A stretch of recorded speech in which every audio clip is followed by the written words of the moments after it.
31절에서 39절까지의 말씀입니다.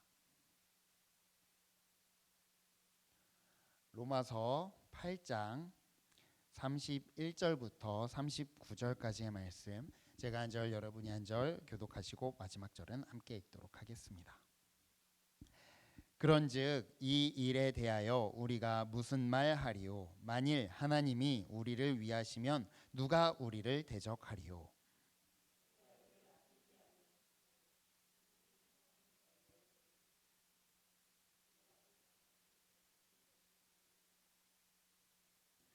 누가 능히 하나님께서 택하신 자들을 고발하리요? 의롭다 하신 이는 하나님이시니.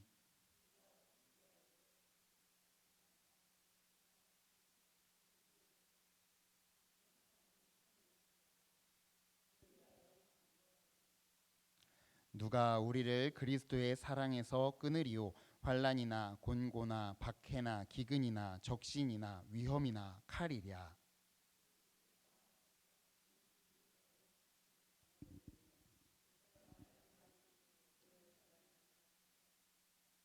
그러나 이 모든 일에 우리를 사랑하시는 이로 말미암아 우리가 넉넉히 이기느니라.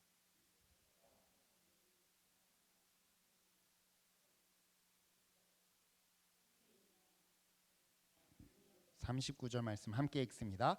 높음이나 깊음이나 다른 어떤 피조물이라도 우리를 우리 주 그리스도 예수 안에 있는 하나님의 사랑에서 끊을 수 없으리라. 아멘. 할렐루야. 오늘도 예배를 사모하시며 이 3일 수요일 저녁을 주님께 올려드리며 예배로 나오신 모든 성도님들을 환영하고 축복합니다. 주님께서 우리 모임 가운데 임하셔서 우리에게 기쁨과 감사가 넘치게 하실 줄로 믿습니다. 먼저 옆에 있는 분들과 함께 인사하도록 하겠습니다. 이렇게 인사했으면 좋겠습니다. 기억합니다 라고 인사해 주셨으면 좋겠습니다. 기억합니다. 네. 오늘 오전에는 우리 어르신 권사님들과 함께 또 주변에 있는 분들과 함께 모여서 치매 예방 교육을 함께 들었습니다. 저도 이제 저희 할머니가 살아 계시다 보니까 굉장히 관심을 가지고 같이 들었는데요. 치매 예방 교육이라고 이야기하고 교회에 오세요라고 저는 받아들였습니다. 치매를 예방하기 위해서 우리는 교회에 나와야 한다라고 이야기를 하시더라고요. 왜냐하면 더 많이 사람들과 만나야 되고 운동을 해야 되고, 그리고 우리의 뇌를 깨워야 하는 여러 가지 일들, 거룩 구별된 모습들을 통해서 우리는 치매를 예방할 수 있다라는 것으로 저도 받아들였고, 또 담임 목사님께서 마지막 마무리를 그렇게 해주시는 것을 보고 아, 맞습니다라고 저도 참 아멘을 외쳤던 것 같습니다. 치매를 예방하기 위해서 우리가 해야 할 것은 교회에 나오는 겁니다. 그리고 믿음을 가지고 함께 신앙생활을 함께 해 나아가는 것인 줄 믿습니다. 우리 함께 하시는 모든 성도님들도 그렇게 잘 기억하시고 잘 함께 모여서 주님이 기뻐하시는 우리의 모습들을 올려드릴 수 있기를 바랍니다. 6월 한 달 동안은 수요일마다 승리에 대한 이야기들을 나누보자라고 담임 목사님께서 말씀을 주셨습니다. 그래서 승리에 대한 이야기들을 이렇게 막 찾아보다 보니까 승리라는 이 단어의 전제가 있더라고요. 그것이 무엇이냐면 승리를 하기 위해선 전쟁을 해야 된다라는 것입니다. 승리를 하기 위해선 무언가 싸움이 있고 무언가 다툼이 있고 거기에서 이겨야지만 승리를 얻게 된다라는 것이죠. 그렇다면 우리는 무엇과 싸우고 있는 것일까요? 지금 중동에는 전쟁이 계속되고 있습니다. 그리고 이란과 팔레스타인, 이스라엘 지역에 있는 전쟁들의 모습들을 이렇게 보게 되는데, 이 전쟁들이 왜 이렇게 안 끝날까를 이제 전문가들이, 학자들이 연구를 하면서 그런 이야기들을 하더라고요. 우리가 보통 전쟁이라고 한다면 이 진영과 이 지정이 꽝 붙어가지고 싸워서 끝나면 그걸 우리는 깔끔한 전쟁이라고 이야기하는데, 이 진영과 이 지정이 붙는 그 사이에 자꾸 다양한 것들이 껴있다라고 이야기를 합니다. 특히 이스라엘을 제가 아직 가보지는 못했는데, 이스라엘을 이제 성지순례를 하는 어떤 유튜버와 그 사람들의 그 영상들을 보니까 이스라엘 지역은 정말 얼기설기 설켜 있는 골목과도 같은 지역이 있고요. 그리고 그 안에서 사람들이 어디서 튀어나올지 모르는 그 골목 안에서 수많은 사람들이 같이 살아가고 있다라고 합니다. 그 안에는 무슬림도 있고 팔레스타인 사람도 있고 이스라엘 사람도 있고 기독교인들도 있고 유대교인들도 있고 다 섞여 있어서 누가 우리가 전쟁을 해야 되는 적인지 알 수 없다라고 해요. 그래서 우리 편인 줄 알았는데 갑자기 총을 쏘고, 우리 편인 줄 알았는데 갑자기 폭탄을 던지고 있고, 상대 편인 줄 알고 봤더니 우리 편이고, 막 이런 일들이 너무나도 많아서 이 전쟁이 오래 갈 수밖에 없다라고 이야기를 하는 것을 보았습니다. 우리는 어떻습니까? 우리 성도님들 승리를 위해서 전쟁을 해야 한다라고 제가 말씀을 드리고 있는데, 누구와 전쟁을 하는지, 우리의 주 적이 누구인지 우리 성도님들은 자각하고 기억하고 계시나요? 성경에 있어서 우리의 적은 이렇게 기록합니다. 에베소서 6장의 말씀을 보면 이렇게 시작합니다. 함께 읽어보겠습니다. 에베소서 6장 12절입니다. 우리의 씨름은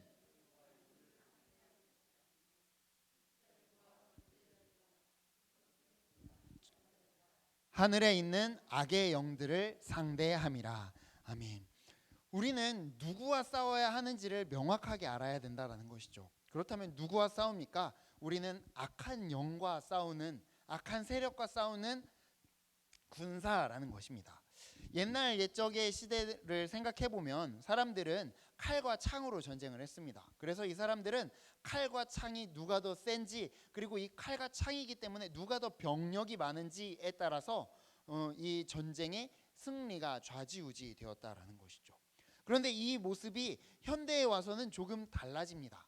이제는 칼과 창으로 싸우는 것이 아니라 총과 미사일로 싸웁니다. 그러다 보니까 누가 병력이 많은지보다 누가 기술이 잘 발전되어져 있는지가 전쟁의 승리를 판단하는 요소가 되어진다라는 것이죠. 그렇다면 우리의 전쟁은 무엇 때문에 승리할 수 있게 될까요? 우리의 전쟁의 승리를 결정하는 요소들은 무엇이 있을까요?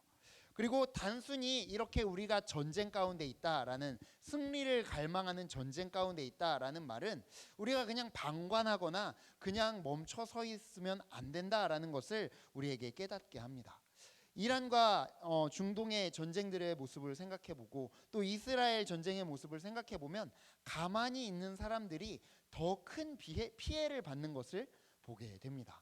결국 말씀은, 성경은 우리에게 선택을 촉구합니다. 어느 진영에 설 것인지 명확하게 해라라는 것이죠. 우리는 과연 어느 편에 서서 이 전쟁을 계속해야 하며, 그리고 이 전쟁의 승리는 어디에 달려 있는지 오늘 말씀을 통해서 다시 한번 되돌아보고 생각해 보기를 간절히 바랍니다. 오늘 바울은 이 이야기를 하면서 오늘의 말씀의 결론은 넉넉한 승리입니다. 우리는 승리할 수 있다고 바울은 이야기하는 것입니다. 그렇다면 이 승리는 어디에서부터 오는 것일까요? 방금 말씀드렸다시피 예전에는 병력의 크고 작음에 따라서 승리가 거의 결정되었습니다. 그래서 많은 사람들이 있는 진영이 승리를 할 수밖에 없었다는 거죠. 그렇다면 그거에 이어서 오늘날에는 더 기술력이 발전된 나라, 더 여러 가지의 여건들이 갖춰져 있는 나라가 승리를 쟁취하게 됩니다. 그렇다면 이 영적인 전쟁 안에서 우리는 어떻게 승리할 수 있을까요? 이 질문에 대해서 바울은 이렇게 이야기합니다. 하나님이 우리를 위하시면 누가 우리를 대적하리요? 라고 이야기를 합니다. 하나님이 우리를 위하시면 우리의 대적이 없다라고 이야기를 하는 겁니다. 결국 이 말은 우리가 이미 승리한 사람이고 이 승리를 충분히 가지고 갈 수 있는 사람이라는 것이죠. 그렇다면 그 근거는 어디에 있습니까? 하나님께서 지키시는 우리의 병력이 많아서일까요? 아니면 하나님께서 개발하신 그 기술력이 뛰어나서일까요?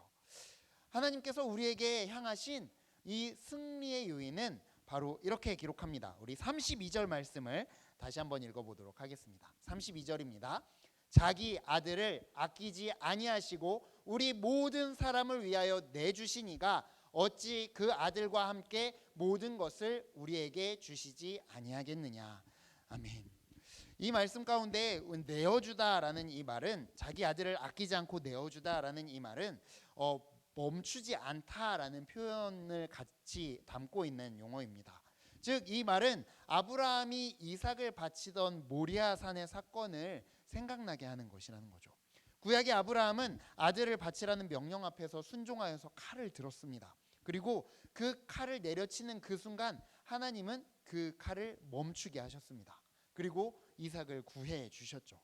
그런데 로마서 8장 32절에서 말하는 것은 하나님께서는 그 내리는 칼을 멈추지 않으셨다라고 이야기를 하는 겁니다.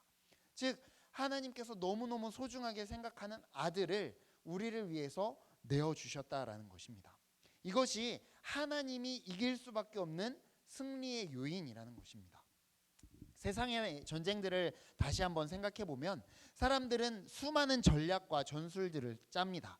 전쟁에 승리하기 위해서 이 모든 것들을 계획하고 준비하지만 그 전쟁에 승리하기 위해서 감당되어져야 하는 것이 있습니다. 그것은 병사들의 희생입니다. 어떤 전쟁도 희생 없는 전쟁이 없다라는 것이죠. 누군가 희생이 되어져야, 전쟁을 하다가 누군가 죽는 사람들이 있을 수밖에 없음을 말씀은 우리에게 보여주고 있는 것입니다. 우리는 누군가가 죽어야지 전쟁에서 승리를 취할 수 있습니다. 누군가가 우리를 위해서 대신해서 싸우거나 그 전쟁을 위해서 목숨을 바쳐야지 우리는 승리할 수 있게 된다라는 것입니다. 그런데 하나님께서 승리를 우리에게 주신 이유, 그 근거는 어디에 있느냐? 한 분이신 우리 하나님께서 그 소중한 아들을 다른 사람들을 위해서 희생시켰다라는 것은 이것 때문에 우리는 승리할 수밖에 없다라는 것입니다.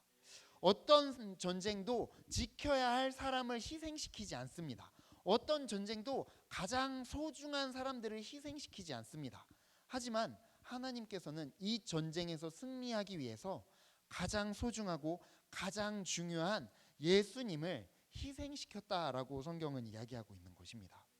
하나님께서 아들을 희생시켜서 얻어낸 승리가 이미 우리 가운데 있고, 그렇게 승리의 근거가 우리 예수님이 되어주시기에, 그 예수님의 희생이 되어주시기에, 그 십자가가 되어주시기에 우리는 승리를 이미 얻은 사람이고 그 승리를 살아갈 수 있는 자들임을 우리는 기억해야 할 줄로 믿습니다.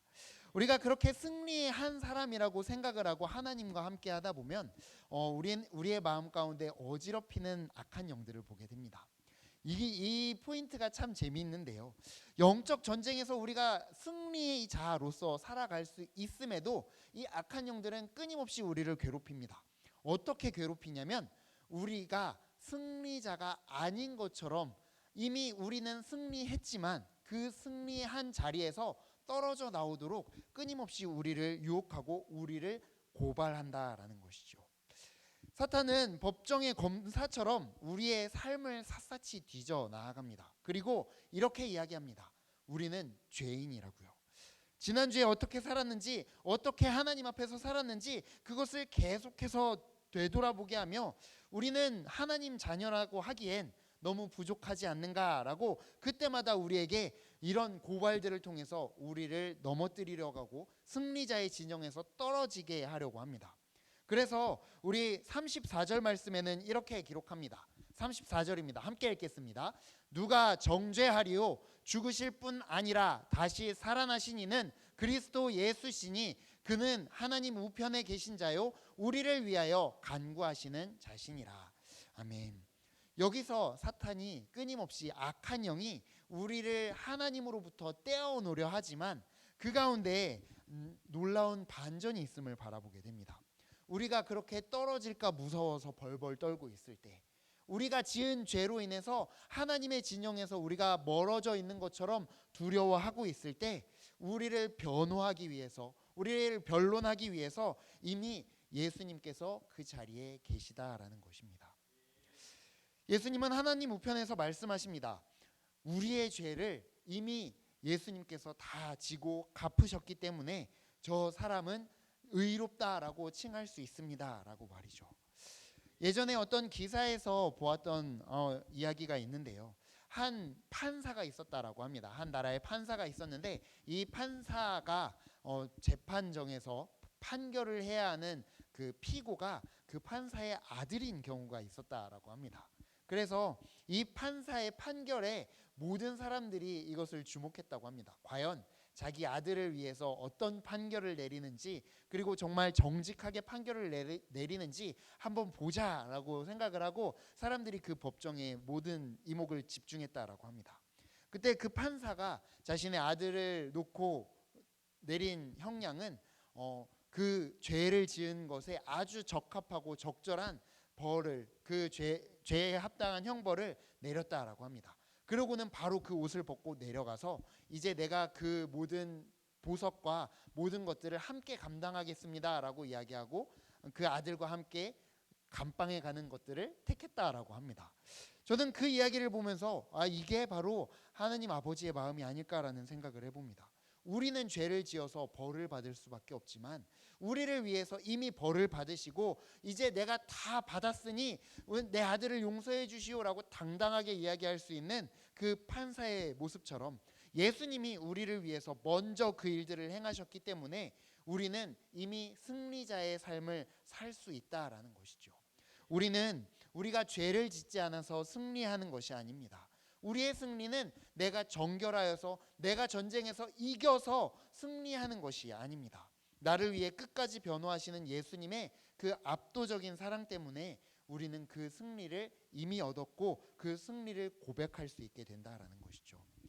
정죄하는 사탄이 있지만, 끊임없이 우리를 죄 지었다라고 공격하는 악한 영들이 있지만, 이미 승리를 우리에게 주신 예수님을 통해서 우리는 완벽한 재판 가운데 주님 앞에 설 수 있음을 기억하시는 모든 분들 되길 바랍니다. 또한 이제 바울은 승리의 실체를 보여줍니다. 놀라운 사실은 이 승리에 대한 이야기들을 하면서 바울은 이렇게 이야기합니다. 35절 말씀인데요. 우리 읽어보겠습니다. 함께 읽습니다. 시작. 누가 우리를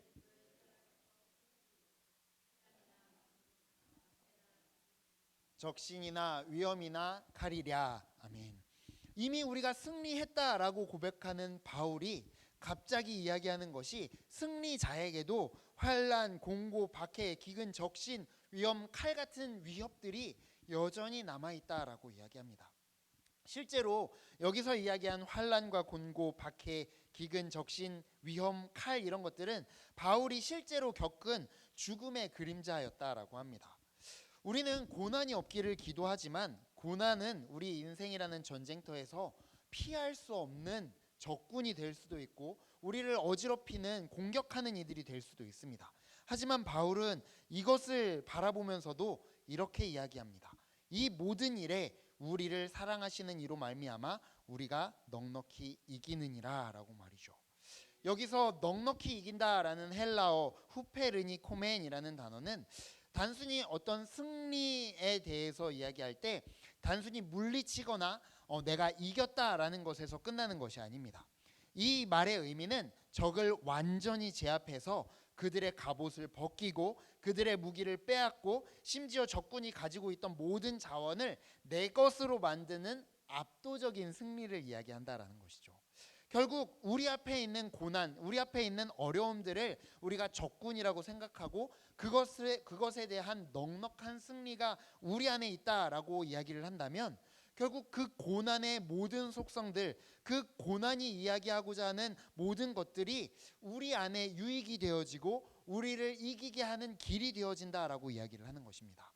고난은 우리를 부수거나 우리를 어렵게 하는 도구가 아닙니다. 고난을 통과하며 배운 인내는 내 안에 견고한 성벽을 세우게 되고 고난을 통해서 배운 기도는 내 영혼의 무기를 더욱 날카롭게 합니다. 하나님은 적군이었던 이 환난과 고난들을 성숙이라는 전리품으로 바꾸셔서 그 모든 어려움들을 더 큰 기쁨과 은혜로 우리에게 바꾸어 주실 것이라고 말씀하시는 것이 바로 이 넉넉한 승리라는 것입니다.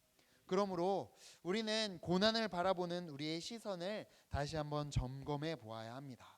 고난이 깊어지면 깊어질수록 우리는 그것에 좌절하거나 두려워하는 것이 아니라 하나님이 그것을 통해 더 넉넉하게 이길 수 있는 승리를 주고 계신 분이심을 우리는 기억해야 한다라는 것입니다.